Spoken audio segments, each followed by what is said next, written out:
Hello everyone, today we're going to be comparing Legends and canon in Star Wars and seeing which one is stronger. Now, so a lot of people ask me, well, why don't you like Legends? For one, it's self-contradictory, a lot of it, and for two, it's just really not good at all.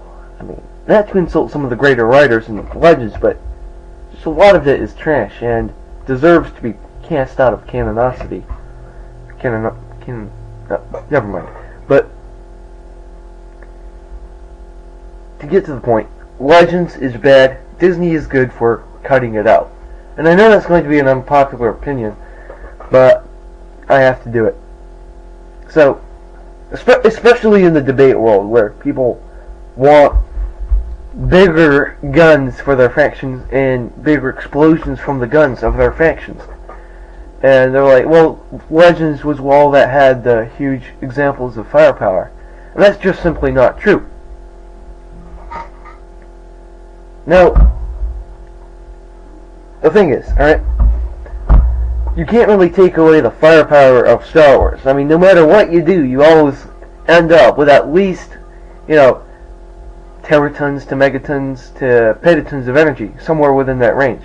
I mean, to even move some of the ships would take just mind-boggling amounts of energy, and to move the Resurgence class Star Destroyer at the speeds at which it goes, which is at the same speed as a TIE fighter, to even move that would take teratons of energy. So, no matter what you do, you're still having ships which put out teratons of energy, if you're understanding what I'm saying. Now, so you can't really go down below that,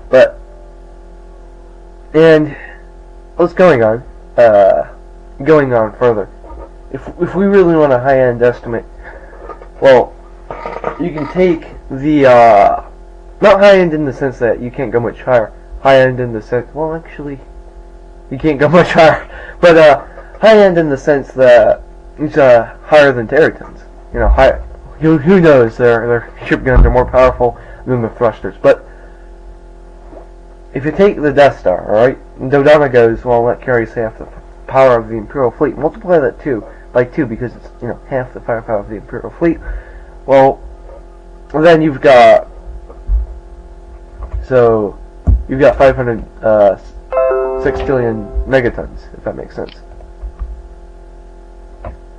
Now, because the Death Star has been calculated at producing 250 sextillion megatons in a single shot. Now, you take that and divide that by amount of seconds in a day, and you get firepower per how much energy the Death Star generates in a second. Divide that again by how many ships are in the Imperial fleet, and you get how many ships there are. How much power the average Imperial ship produces. And if you estimate around 1 billion ships, you'll get petaton level firepower for the average ship, which is pretty impressive. Now, cloaks. In Legends, cloaked ships cannot see well up. Well, in canon they can. I can't remember if I said that before. I've gone over this so many times because of so many bloopers. Now, ship speed. In Legends, ships can only travel along hyperspace lanes, and they can't create hyperspace lanes. You can't, in games, order a ship to create hyperspace lanes. So, but in canon, ships can not only create hyperspace lanes, but go into hyperspace without them.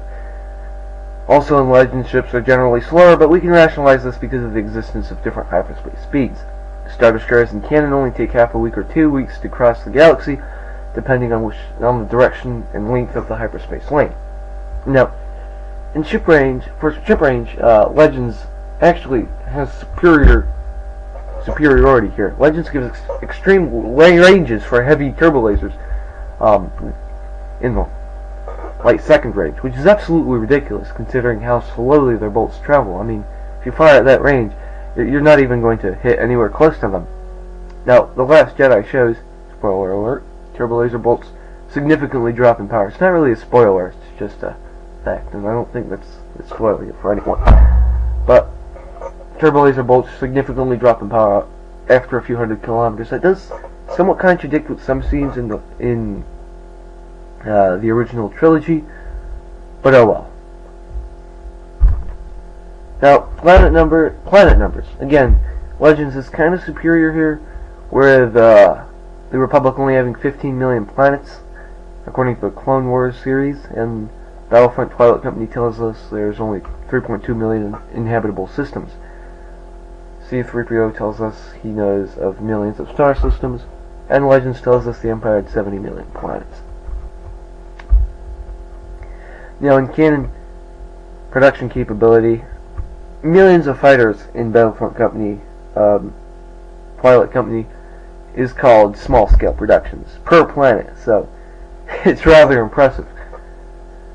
In Legends, a single shipyard is vital to winning a war, which just shows the disconnect between logic and the rest of Legends.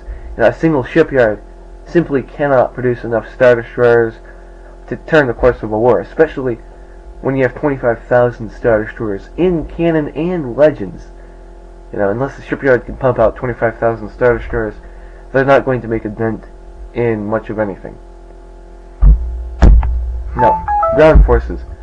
There's not particularly much of a difference, except AT-ATs and cannons do seem to have shields, whereas Legends tells us that they do not. So here's a few examples. Here we see shields until they fail. So, as you can see, when the shields are up, it produces only white smoke. There's no burns, nothing. And then the shields fail, and there's black smoke. Now, it does seem that the shields sort of half fell, in the sense that they let some energy through, but not the full energy through, because we see right here that the explosions do become significantly larger over time as the shield is broken down more and more. And here, this is not. I repeated this GIF, so it's actually just a single shot. He's not just firing over and over, but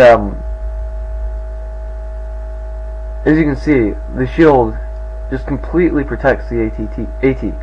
There's nothing, there's no metal or anything like that. Just everything is completely redirected.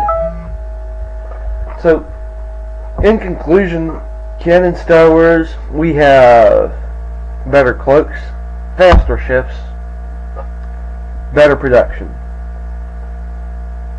And Legends, they have longer ship range and more planets. In conclusion, just the sheer magnitude of how much better canon production is, I think we can rule this an easy victory for canon Star Wars. Thank you for watching. If you disagree, leave a comment. If you agree, leave a like. Maybe subscribe if you haven't already. Thank you for watching. This is the Sci-Fi Show.